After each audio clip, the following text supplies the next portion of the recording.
Yo les potes, bienvenue dans cette nouvelle vidéo. Le mercato va bientôt ouvrir ses portes dans 2 mois, jour pour jour maintenant. Du grand changement est annoncé du côté du Paris Saint-Germain, que ce soit au niveau de l'organigramme, mais aussi au niveau des joueurs. En tout cas, première recrue peut-être déjà finalisée, les postos. En tout cas, ça pourrait être rapidement annoncé. Paul Pogba serait très proche du Paris Saint-Germain en fin de contrat avec Manchester United dans 2 mois. Paul Pogba aurait déjà scellé son avenir. Le joueur de 29 ans devrait s'engager en faveur du Paris Saint-Germain. C'est terminé entre Paul Pogba et Manchester United. Revenu en août 2016 en provenance de la Juve contre un chèque de 105 millions d'euros, Paul Pogba se dirige inexorablement vers un nouveau départ de Manchester United. Libre le 30 juin prochain, le numéro 6 des Red Devils n'a toujours pas renouvelé son engagement et un changement d'air se précise pour l'été prochain. En effet, selon les dernières informations divulguées par le média anglais le Daily Mirror, le board mancunien aurait finalement pris la résolution de ne pas prolonger le champion du monde 2018. Paul Pogba sera donc libre de s'engager avec le club de son choix dans quelques mois sans aucune indemnité de transfert. Après Lionel Messi, Sergio Ramos, Gigi Donnarumma, Wijnaldum, le Paris Saint-Germain pourrait frapper un autre très gros coup avec la pioche. Donc Pogba a trouvé un accord avec Nasser Al-Khelaifi et le Paris Saint-Germain.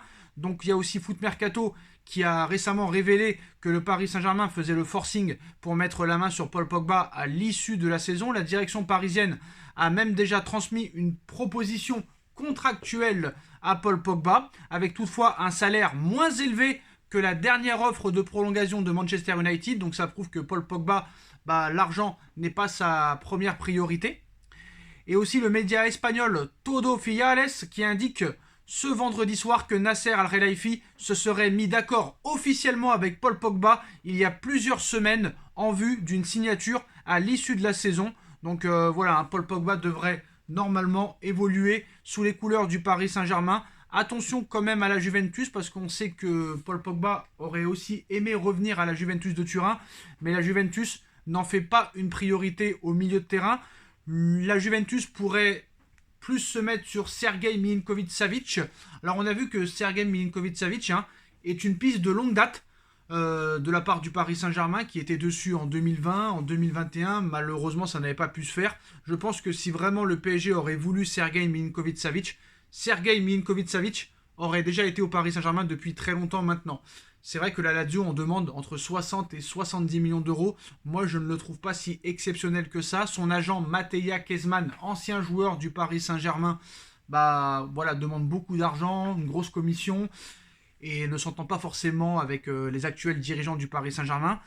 Et je pense que si Sergej Milinkovic-Savic était si fort que ça, il serait déjà dans un grand club depuis plus de 2-3 ans maintenant.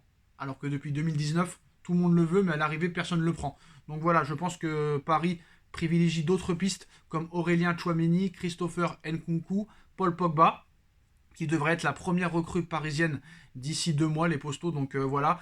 Et aussi l'information principale de la soirée, Neymar Junior a été proposé par plusieurs clubs par le Paris Saint-Germain. Voilà, le Paris Saint-Germain a proposé Neymar à plusieurs clubs.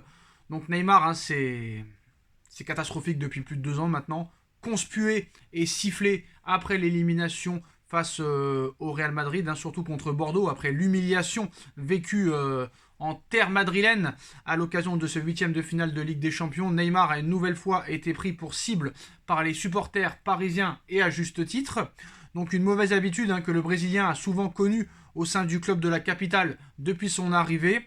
Et ce malgré 2 premières saisons, on va dire, relativement convaincantes, surtout les 6 premiers mois. Malheureusement, les blessures ont suivi. Décrié pour son hygiène de vie catastrophique et critiqué pour un rendement plus qu'irrégulier, voire mauvais, l'ancien Barcelonais pourrait alors se laisser tenter par un nouveau défi lors du prochain mercato estival. Le Paris Saint-Germain cherche par tous les moyens de s'en débarrasser. Mais pourtant, selon les dernières informations du quotidien L'Équipe, un départ du numéro 10 parisien semble à l'heure actuelle quasi impossible. Voilà, excepté peut-être Newcastle et son actionnaire saoudien, ou peut-être Manchester City ou un club de MLS qui pourrait faire une très grosse offre.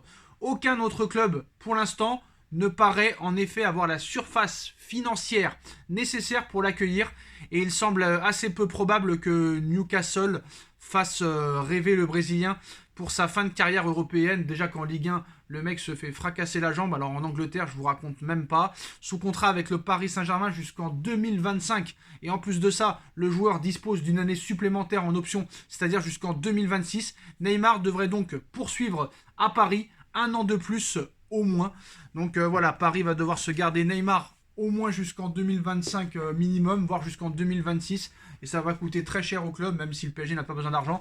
Mais le pire dans tout ça, c'est qu'aucun club ne veut de Neymar. C'est-à-dire qu'il y a des clubs qui ont quand même la marge financière pour pouvoir se l'offrir.